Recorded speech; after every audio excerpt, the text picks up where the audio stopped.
A great trip last week. It's good to see all of you back in Washington. This afternoon in the Rose Garden, President Trump, alongside First Lady Melania Trump, will sign the Take It Down Act into law. First Lady Melania Trump was instrumental in getting this important legislation passed. The Take It Down Act will protect victims of digital exploitation, hold internet platforms accountable by requiring them to remove such imagery from their platforms, and provide justice for victims by allowing prosecutors to go after those who publish non-consensual explicit images online. The First Lady met with members in the House and the Senate, survivors and their families, and advocates throughout the process to get this bill across the finish line. We are grateful for the First Lady's hard work and dedication to this issue, and moving forward, she will continue to champion the well-being of our nation's children through her Be Best agenda. I know the President looks forward to signing that bill into law later this afternoon, and we will see you all there. In other news, the One Big Beautiful Bill passed the House Budget Committee last night, bringing it one step closer to final passage. The One Big Beautiful Bill is perfectly named because it represents a once-in-a-generation opportunity to deliver on the Make America Great Again agenda responsible for President Trump's landslide victory on November 5th. The America First policies in this bill are the reason why Republicans currently have the majority in Congress right now. Passing this bill is what voters sent Republicans to Washington to accomplish. And that's why it's essential that every Republican in the House and the Senate unites behind President Trump and passes this popular and essential legislative package. This bill will be the single most pro-small business, pro-family, and pro-American worker legislation ever. This bill will give Americans the largest tax cuts in our nation's history. When Republicans pass the bill, Americans will be keeping more of their hard-earned money and taking home much bigger paychecks. The One Big Beautiful Bill will deliver some of President Trump's central campaign promises.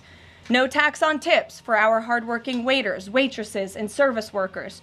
No tax on overtime for our law enforcement officers, our firefighters, and all those Americans who are putting in extra hours to make ends meet. And a large tax deduction on interest payments for Americans who purchase American-made cars. Despite desperate Democrat lies, the biggest beneficiary of this tax cut will be working-class Americans and their families. Americans earning between $30,000 and $80,000 per year will pay about 15% less in taxes after this legislation is passed.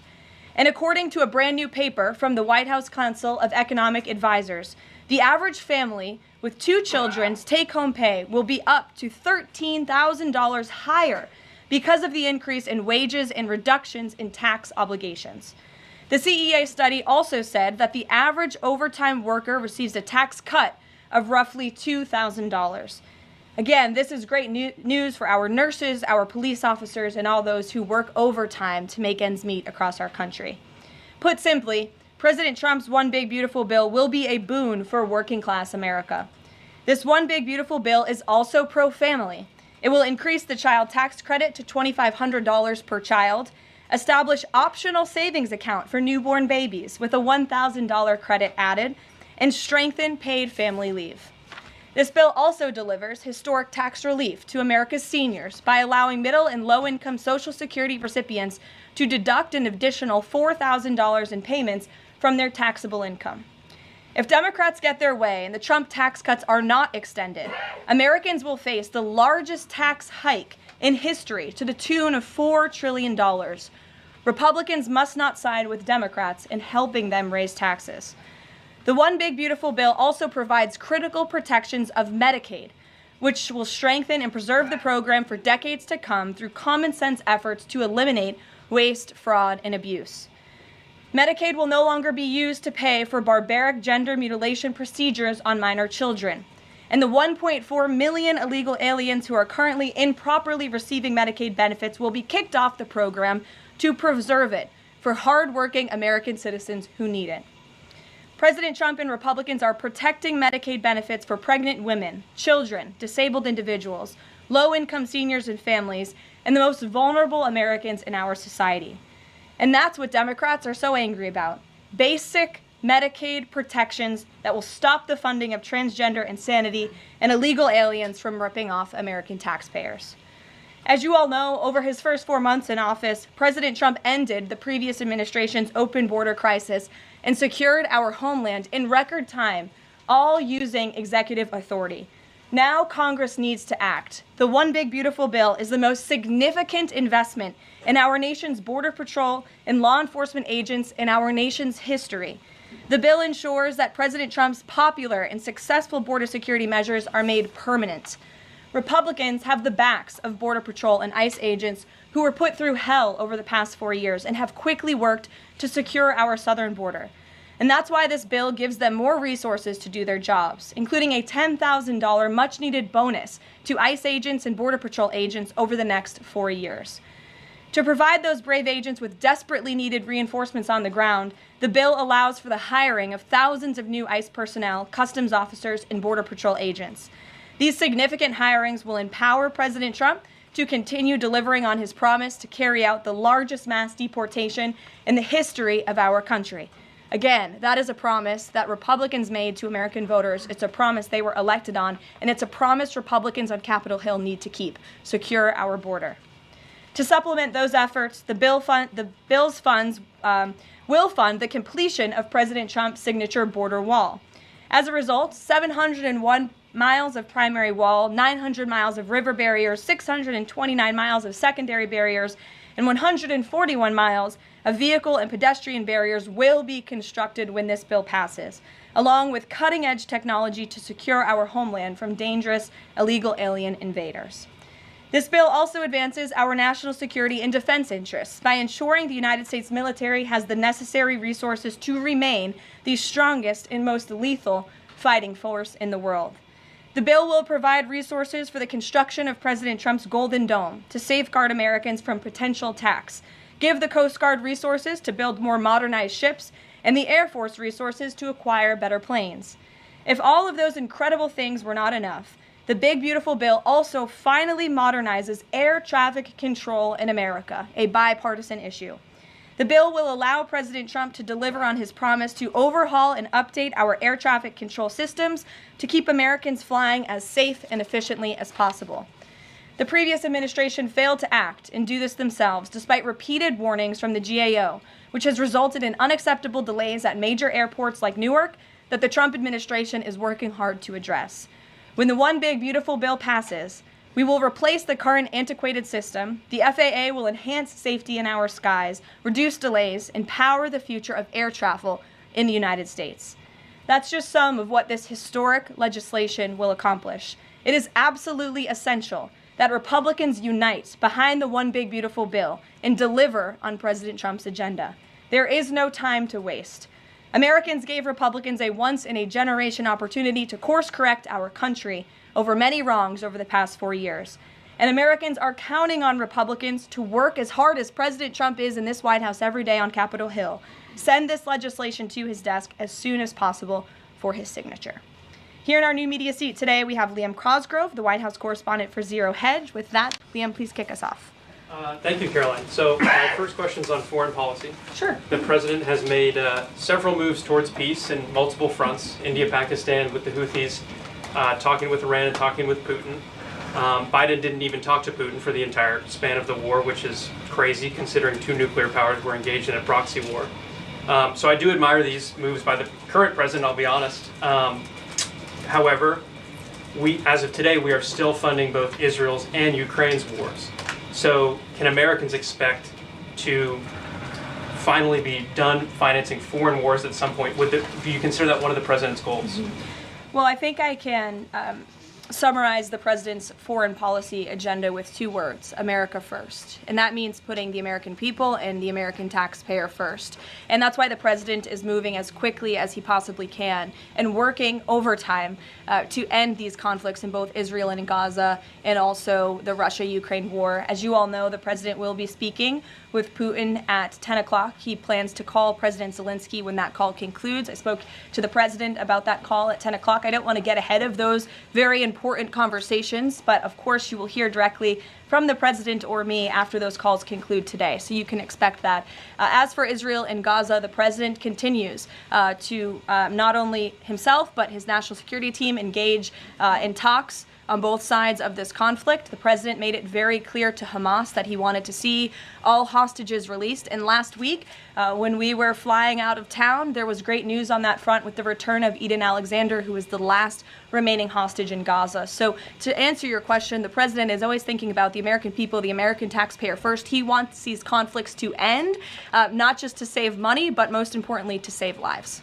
Thank you. And my only other question for you is, so over the weekend, President Trump posted to Truth Social a video highlighting what most people call the Clinton body count, which is the strange number of suicides that seem to happen in Clinton circles. I have a headline here from the Washington Post that said, Trump peddles false conspiracy theories tying the Clintons to several deaths. So I just wanted to highlight real quick, this wasn't in Trump's video, but this is from the Arkansas Times, and it's the death of Mark Middleton, who was a former Clinton White House aide, who was found dead on a Clinton Foundation property. And I'll just quote from the Arkansas Times. Middleton apparently shot himself in the chest with a shotgun and also hung himself from a tree with an extension cord. So I have no idea how somebody commits suicide that way, but if the Washington Post is here, maybe you can enlighten us as to how that was actually a suicide. So anyways, that's just a lead into my question about the most famous Clinton-related suicide, which is that of Jeffrey Epstein. There's still a lot of questions around that case. You've released phase 1 of the Epstein files. What was missing from that is any connection to his ties to intelligence agencies, and that's really the whole story, that not just trafficking young girls, but doing it on behalf of intelligence agencies, and even potentially as part of a blackmail ring with potential ties to the Israeli government. So for phase 2, when can we expect it? Will it have information pertaining to those aspects of the Epstein case? I know the Attorney General has committed to releasing those files. I would defer you to the Department of Justice on her timeline, but when she has made a promise in the past, she has kept it, and I'm certain that she will in this case as well. Rachel. Thanks so much, Karoline. Sure. The president set a 2-week deadline for Ukraine and Russia to negotiate a deal. That time is now up. Does the president intend to set a new deadline on this call with President Putin? And how much longer is he willing to give these talks? Yeah, I don't want to get ahead of the specifics of the conversation the president will be having with President Putin in less than an hour this morning. But he has made clear throughout the entirety of this conflict, since he inherited it from Joe Biden. Don't forget, this is a war that began because of the previous administration's incompetence and weakness, and President Trump is working very hard to fix it. He has made it clear to both sides that he wants to see a peaceful resolution and a ceasefire as soon as possible. But as for specifics on a timeline, I won't get ahead of the president. And just on the goals for this call in particular, is the goal to get Putin to agree to a ceasefire? Is the goal to lead to some sort of in-person negotiations with Putin and the president? Well, I think, again, we'll see how the call goes, and the president has made it clear his goal is to see a ceasefire and to see this conflict come to an end. And he's grown weary and frustrated with both sides of the conflict. The president and his team have put an enormous amount of effort in solving this very complicated war that, again, began because of the last administration's weakness. Does he still want to meet Putin personally? I think the president would certainly be open to that, but let's see how this call goes today. What's the status of the secondary sanctions package? The president's been talking about that. You haven't imposed them yet, but is that still on the table? I think everything's on the table, yes. And again, I won't get ahead of the president in any commitments or decisions, but certainly it's something he's been looking at and discussing. Elena. Hi, Ken. I want to ask you about the House budget bill. So does the president agree with Republicans behind this bill that Medicaid work requirements should be implemented as soon as 2026? So the president wants to preserve and protect Medicaid for Americans who this program was intended for, the most vulnerable in our society: pregnant women, low-income families, seniors, those who truly need these benefits. And it should be going to people who physically cannot work. We want to see able-bodied Americans at least working 20 hours per week, whether that's part-time or full-time, whether that's even looking for work or volunteering for 20 hours a week if they are receiving Medicaid. These are common sense provisions. These are common sense changes that were actually introduced by former Democrat President Clinton. They've been supported by every Democrat president since, including the previous president, Joe Biden. But again, these are common sense reforms to ensure that those that this program was intended for receive those benefits. And then just a quick follow-up. Is the president okay with this bill adding to the deficit? This bill does not add to the deficit. In fact, according to the Council of Economic Advisors, this bill will save $1.6 trillion. And the president absolutely understands and hears the concerns of fiscal conservatives and of Americans who want to get our fiscal house in order. That's what the intention of this bill is. There's $1.6 trillion worth of savings in this bill. That's the largest savings for any legislation that has ever passed Capitol Hill in our nation's history. The next bill that even comes close was $800 billion. That's less than half of the savings that we see in the One Big Beautiful Bill. And so the goal of this bill is to produce economic growth, to cut taxes, and to get our fiscal house in order. And this is the right step in the right direction towards doing that. Thanks. Edward. Yes, thanks. And then I'll go to you. Thanks, You're welcome. I want to get the president's reaction to Moody's downgrading the credit rating of the United States. Sure. Well, look, the president talked about this over the weekend. The Secretary of Treasury also talked about it. When you look at the world has confidence in the United States of America and our economy once again. The president just last week secured trillions of dollars in investments from countries in the Middle East. We have seen trillions of dollars of investments flowing into our economy since the president took office. That is because America or people around the world have confidence in the United States of America. And if you also just look at the raw economic data that we're seeing, last week when we were out of town, inflation dropped once again. Oil prices are dropping, gas prices are dropping. The president has added nearly 500,000 jobs to the American economy already. So there's a lot of optimism in this economy, and the president disagrees with that assessment. And I want to ask you one more thing, if I could. On your Middle East trip, the United Arab Emirates is getting some of the most advanced AI chips, and there's agreements there. The UAE is the newest member of BRICS. Is there a concern from the president that those chips and the technology will pass through to China, India, Russia, and Iran? Part of going to the Middle East was to ensure that the United States, that this part of the region, our Gulf partners, know that the United States of America is there for them again, and that they should be investing in the United States, not in China. And these AI agreements, particularly the one the Secretary of Commerce signed in the UAE, has security guarantees to ensure that China is not getting the advantage, but the United States is getting the advantage when it comes to AI, and that the UAE and the U.S. are working hand in hand together to invest in this space. So read the agreements, there are security guarantees, and this was a great trip for the country, no doubt. Go ahead. Thanks, Caroline. Prime Minister Netanyahu of Israel has said today that Israel will take control of all of Gaza. Is that a goal that President Trump is comfortable with or that he supports?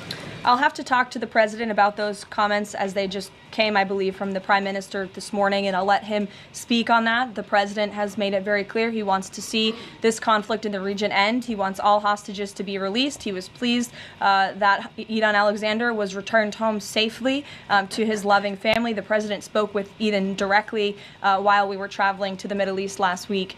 As for the prime minister's comments, I'll let the president himself respond to those. Sure. Two questions. One, how involved does the president intend to be directly in talking to House members about the bill over the next couple of weeks or the next week? Sure. Well, over the weekend, the president was in direct conversation and communication with the Speaker of the House. He's been very involved. He always is. He's willing to pick up the phone when he is asked to. So he'll continue to be very engaged in this process with both House members and his friends on the Senate side as well. And on former President Biden's cancer diagnosis, the president put out a very nice message on Truth Social. Has he talked to President Biden directly? Does he intend to call? What does he intend to say directly? Not to my knowledge. I don't believe they have spoken, but I'm sure the president would be open to doing that. I spoke to him last night about the former president's cancer diagnosis, and the statement that he put out was the initial reaction he had with me on the phone as well. Peter. Follow up on former President Biden. White House doctors may have missed the early stages of his prostate cancer. So is President Trump worried about the quality of care that presidents get here? Not as far as President Trump is concerned. The White House physician we have here is phenomenal, and the team of physicians that take care of the president, particularly at Walter Reed Medical Center, are great. The president had his physical recently, as you know. He had perfect results. He's in very good shape. I think those of you who traveled to the Middle East with us last week can attest to the president's endurance. And by the way, I will add, We returned home from a very long and tiring trip last week, and on Saturday, where was the president? In the Oval Office working all day. He doesn't stop, he doesn't quit, he's in great health, and he trusts his physicians. Two more things. Putin ghosted everybody at these peace talks last week. As President Trump phones him today to try to figure out an end to the Ukraine war, does he think that Putin is the good guy or the bad guy? I'll let the president speak on that conversation later. He's made his feelings about both sides of this war quite clear throughout it. He wants to see it end. And Annie, the go last ahead. one, what does President Trump mean when he says that Taylor Swift is no longer hot? Look, he is speaking about Taylor Swift's political views and how perhaps it has impacted the support of the American public for her work, and I will leave it at that. Annie, go ahead. Thanks so much, Caroline. I'm just going back one more time to the White House Medical Office because there seems to be some question about this with regard to President Biden's screening. Can you say whether or not President Trump is screened for prostate cancer as part of his physical? To the best of my understanding, he is, but we can certainly check in with the White House physician and go back and look at that physical report. And then just one other question. Recently, Stephen Miller at the White House made some comments about considering suspending habeas corpus. And I'm curious if there's any update on how the White House is exploring that option to enact the president's agenda. I don't have any update at this time, but I can check in with our Deputy Chief of Staff.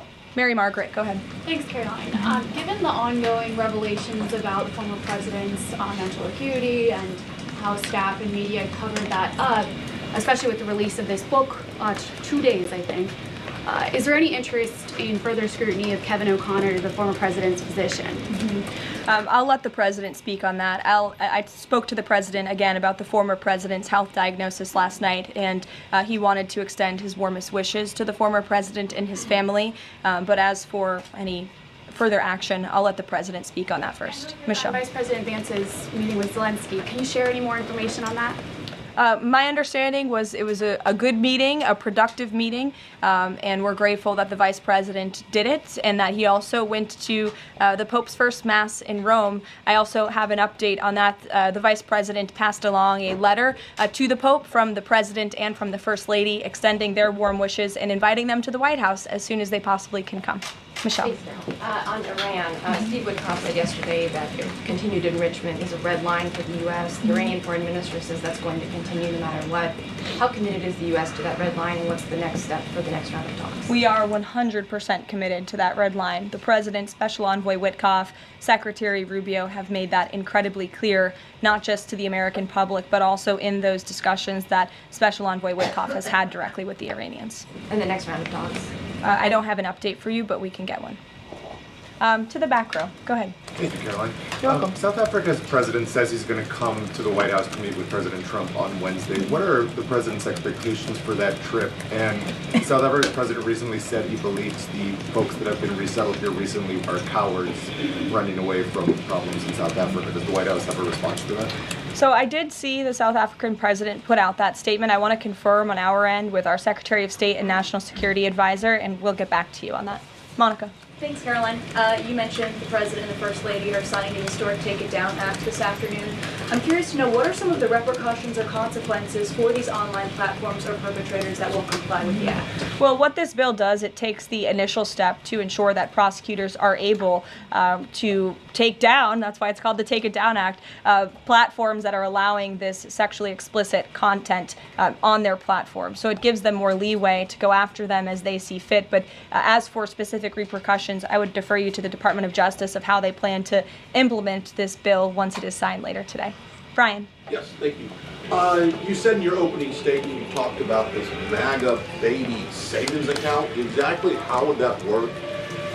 Who would be eligible for it? I'm assuming women would be eligible for that. Yes, so one of the provisions in the One Big Beautiful Bill, as I said, this is a very pro-family piece of legislation. Not only does it increase the child tax credit, but it also includes MAGA baby savings accounts for children that are born before January 1st, 2024, under 8 years old, U.S. citizens, and have at least one parent with a valid Social Security number. And when this tax provision becomes law, the child, if the parents seek to do this, will be set up with a savings account. Essentially, it's a 401k for a newborn baby, and child's relatives, their parents, can contribute up to $5,000 per year of after-tax dollars annually to that account. And then later in the baby's life, at age 25, savings account holders can withdraw up to the full balance of the account. Upon reaching 30, the account holders can access the full balance of the account for any purpose desired. So it's a great initiative for new parents, new mothers who want to set up this savings account for their children. Ouija. Thank you, Caroline. President Trump and his top economic aides have repeatedly said that Americans will not pay the cost of tariffs. In fact, last week, Lutnick said people have to drop the, quote, silly arguments that consumers would pay the cost. But over the weekend, as you know, the president posted that Walmart should eat the tariffs and not charge the value customer anything. I'll be watching, and so will your customers. So does he acknowledge that if companies don't absorb the full cost, Americans will have to pay?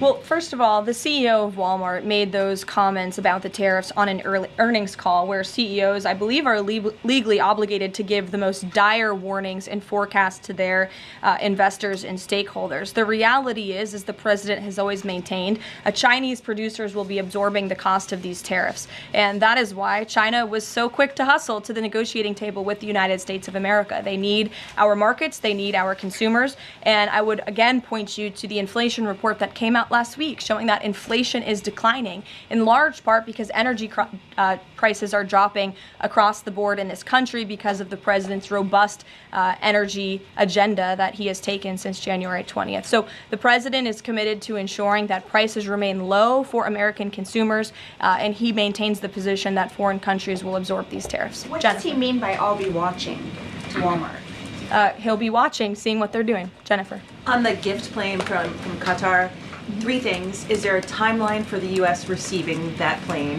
Do you know how long it will take to retrofit the plane to presidential standards? And thirdly, has the intelligence community, security folks, have they weighed in on whether that plane can actually be secured to presidential standards? I'm glad you brought up this question because I was watching the American press spew a lot of misinformation about the plane donation last week when we were abroad. Let's be very clear. The government of Qatar, the Qatari family, has offered to donate this plane to the United States Air Force, where that donation will be accepted according to all legal and ethical obligations. It will be retrofitted to the highest of standards by the Department of Defense and the United States Air Force. This plane is not a personal donation or a gift to the President of the United States. And everyone who wrote that last week should go and correct their stories because this is a donation to our country and to the United States Air Force. As for a timeline, because it is the United States Air Force that is accepting the plane, I would defer you to them for specifics because the president, frankly, has nothing to do with it. It's the Air Force's project to take on. Sure. Elizabeth. Thanks so much, Caroline. Did the president call fiscal conservatives who are hesitant to vote for the big, beautiful bill? And if so, what did they say? What did he say? I don't reveal the president's private discussions unless he gives me the liberty to, but he has been engaged in this process. He spoke to the Speaker of the House, and he will continue to make those phone calls if it's necessary for him. Sure. Thank you, Caroline. I'll go to both of you. Go ahead. Thank you. Any updates on Greenland? Will the president be making any trips, and do we have any details you can share with us? I don't have any future foreign trips to read out for you. We just returned home from one. But the president maintains the reasoning for Greenland's strategic purposes in the Arctic, and he continues to remain committed to the idea of obtaining Greenland in whatever means we can to advance our national security interests in the region. Sure. Thank you, Caroline. I have a question. Was Lebanon part of the discussions during the Middle East tour, and did you meet with any Lebanese representatives? To my knowledge, the president did not meet with any representatives from Lebanon, although he did talk about the election that they recently had there and how he hopes that Lebanon can come to a more peaceful place in their country and that we drive out Hezbollah, Iranian-backed Hezbollah proxies in Lebanon to ensure peace and prosperity in that country and also for the greater Middle Eastern region. And I would just add to that before I wrap up, because the president's call will begin in a few minutes.